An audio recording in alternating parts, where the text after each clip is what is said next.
Welcome everybody back to the Right or Wrong YouTube channel. Today we are back with another episode of the best and worst in wrestling this week. Yes, I am Eric, and if you are new here, make sure you hit that like and subscribe button to support the Right from Wrong YouTube channel.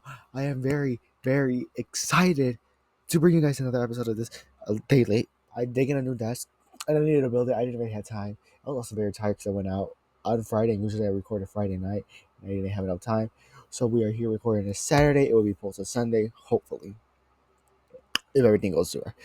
But yes, here we're gonna view four shows: Raw, NXT, AEW, and SmackDown, and see which one, which of the four, what is the best on the four shows and what is the worst on the four shows. So first, we are starting off with Monday Night Raw. Monday Night Raw has two things that really were good to me. What two things that were amazing, and then two things that were also not that great. The first thing that barely really made me happy on Raw was the Judgment Day feud. They started off the show, and honestly, it was amazing. This Judgment Day feud keeps showing off why this is the best feud that is on Raw. Because it has so many layers. We have Finn Balor and Damian Priest. Well, also JD McDonough part of that, and then we have Dom, Rhea, and Liv. Um, it was just another fun segment. We see Dom and Damian brawling, and then we see the name match between Damian and Carlito, which was very short but very just showing how hard hitting Damian could be. And then we see a whole Liv and Damian attacking Dominic for Liv to save Dom, and then we see Rhea and Damian once again hurt or take down JD McDonough. The other thing that really made me happy on Raw was Pete Dunne's whole overarching story. Um, Pete Dunne, I love Pete Dunne. And we saw here him really get some forwarded. We see him talk about the Brawling Brutes and also Butch, and how he doesn't want to be called that. And then we just see him attack um Sheamus backstage, which is progressing the feud. I like seeing Pete Dunne as a heel. I want to see where he goes after the Sheamus feud. Hopefully he gets used, and yeah, I love Pete Dunne. Pete Dunne is one of the most underrated people on the roster, and I love seeing him get used. Two bad things on Raw. The whole New Day and Carrier Cross feud. I feel like this feud has been going on for way too long for us. I think it might have dragged a little because Kofi got injured, but at the same time, it's like we're not. The only interesting thing is that Xavier Woods is kind of sketchy of Kofi, which is the only interesting thing that is happening in that feud. Cross gets no reaction. I want to see Cross get reactions, but he gets no reaction, which is very draining to the feud. Um, Odyssey Jones might be a little light to the feud, but at the same time, it's Odyssey Jones. I love no hate to Odyssey Jones, but at the same time, it's not like a big star giving this feud a big boost. So yeah, I feel like this feud has reached its limit. It's been a little too long. So yeah, the other thing is no Ilya at the end of the show. I feel like Ilya should be the one that challenged Braun Breaker at Bash in Berlin or something in Bash in Berlin, and I just didn't see him on the show. I thought I would totally see him, especially since the match was in the main event, but we didn't see him. So that really surprised me that to not see him. But now we're moving on to NXT. Um, the first thing is Obafemi versus Otis for the North American Championship.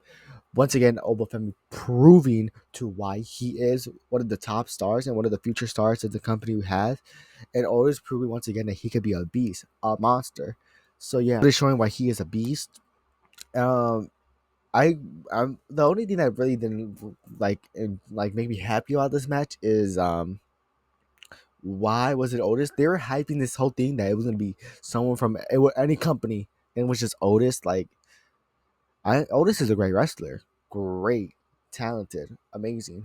But for the way it was hyped, but the match was amazing. Anytime you see big meaty man in the match together, most likely it's gonna be a good match, and especially with Obafemi who could work, and also Otis who is great. I just want to see where Oba goes. I feel like this is I feel like I think the person that's gonna dethrone Oba is gonna be Javon, but I want to see how we get there and what challenges we get for Oba in between then. Then also for the Heritage Cup, Tony D'Angelo puts his Heritage Cup on the line and also loses it to Charlie Dempsey. The No Quarter Catch Crew has been a very big highlight for me on NXT. We see what is happening. Miles Bourne and Ren Sinclair are great. Charlie Dempsey is a great technical wrestler. Amazing. I still don't know why he lost the Heritage Cup in the first place, but I guess they don't know what they're doing with Tony D'Angelo. I think he's gonna face Oba Femi by the way it's looking. Um, and we also see what the North Dakota Catch Crew. Tavion Heights having a great run in Japan, but this was a great, fun, technical little match. We also see Ryan Sinclair helping Charlie Dempsey more like setting herself into the North Quarter Catch Crew, which is what I like to see. Um, I just like this type of matches. Like no 2 out of 3 falls is rounds. First person to get 2 falls wins. It was a very fun match. I also love seeing Ryan Sinclair hyping the fuck out of Charlie Dempsey. I really love to see that. But yeah, but moving on to the worst things. Eddie Thorpe losing. I don't know what he lost. Okay, I feel like Eddie Thorpe losing to somebody that like has something going for them would be great. But he lost to Lexis King. Like, like the NXT has a so strong roster that some of the people don't like. They're lost. Like they're lost.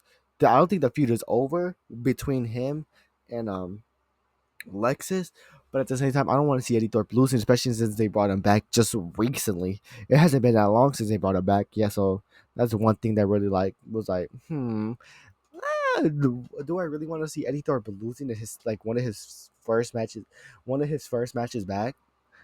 The other thing is very sad. It's not really a bad thing, but to me it is because I didn't want to see them lose. Fraxium losing their tag titles to Chase U, especially Rich Holland.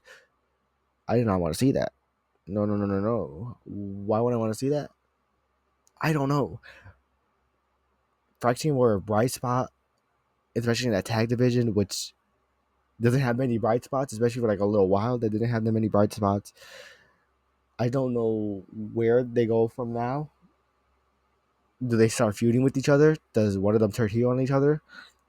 Um, I was just really sad because Fraction, like they had great matches with anybody. They are very fast paced, very amazing, especially Nathan Frazier. I was just very sad to see them lose their tag champs because they brought a little, like though the best tag champs brought like a little reminiscence to what the tag division used to be. But now moving to AEW Dynamite. We have here first for the TBS Championship, Hikaru Shida versus Mercedes Money. Um, when I tell you I was very excited for this match because it's Mercedes and Hikaru, but they exceeded my expectations. This match was perfect. I loved this match. This match like really proved to why the AEW Women's Division is like amazing. We seen the strikes were amazing. The only thing I really didn't like, I feel like Hikaru could have lost clean. I don't think Mercedes needed the help from Camille. But once again, that boot that Camille hit Hikaru with, nasty, gnarly.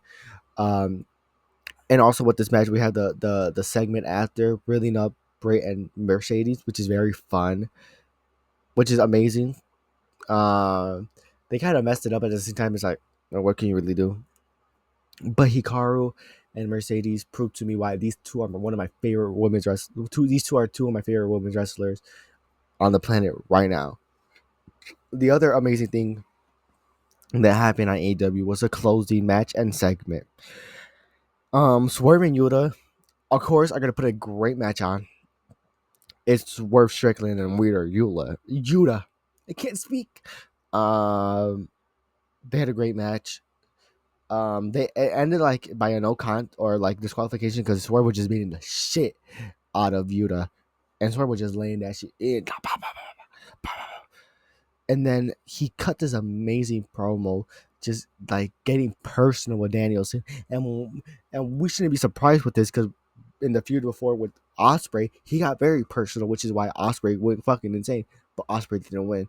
This match with him and Danielson has me very conflicted because I could see him going two ways. I could see him giving Danielson the championship reigns that he never had, but I could also see Danielson retiring in that big crowd.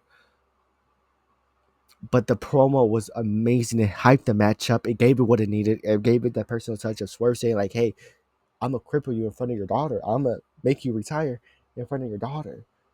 And that like, oh, Danielson was ready to whoop that ass. Danielson was ready to take care of business.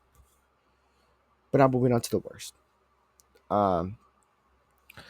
The Jericho Vortex. I'm not trying to see Jericho versus Hook at all.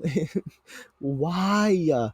Why? I don't want to see this. I don't. This match is not even on the 0 hour. It's on the fucking main card. Why am I gonna see Jericho? This Jericho Vortex is terrible. This feud has been going on since the beginning of the year. Let it end. Please let it end. The other bad thing that happened on AEW Dynamite was the ending of the tag title match. Why? And I'm mad that they didn't just announce the tag title match then and there, and instead of waiting for Collision to make the tag match for it to just announce the tag, like it made no sense. It dragged out, very much dragged out. What didn't need to be dragged out? Point blank in a motherfucking period. But now moving on to SmackDown, we have Carmelo Hayes versus Andrade. This match was amazing. Once again, this little feud on SmackDown is just let these people hoop. Let them hoop. Give them time and let them hoop. Because you can see what happens when you let them hoop. They pull out banger after banger every week. And it's amazing to see. But I am getting tired. I don't want to see. Do we get another one? I know he won by roll up, but he won by roll up. He won. He still won. He still won. Point blank and I'm gonna period. The first thing that I really didn't like from SmackDown was the Nia segment. It was okay. I feel like we could have done more. I also pretty deadly, yes boy. Didn't like them singing, and also the Michin feud. Why are we going back to this? We already saw this. Did she beat Nia? I don't know if she beat Nia or what, but why am I getting Michin versus Nia as Nia's first feud? I love Michin. But like as Nia's first feud, but then again, Tiffy's gonna cash in soon, so we're okay. We're okay. The other thing is Naomi versus Blair. This match could have been better. The crowd was dead for most of the match except for like Naomi coming out, and also Blair. I love you, babes, but that finisher you need to check it because it did not look cute. It wasn't cute. I don't know what it was, but like it did not eat. But yeah, thank you guys so much for watching. It's been Eric from Right for Wrong. Make sure you hit that like and subscribe button. This is Eric. This is this week in wrestling's best and worst. Tomorrow will be in Universe Mode. I think tomorrow's main event, and then NXT on Wednesday, and then main event on Friday. Next week we want to have one of these episodes. You have predictions, and then results, reviews, every reaction, and review of reactions. So yeah, thank you guys so much for watching this video, and I hope you guys enjoyed. Peace, love, and hugs.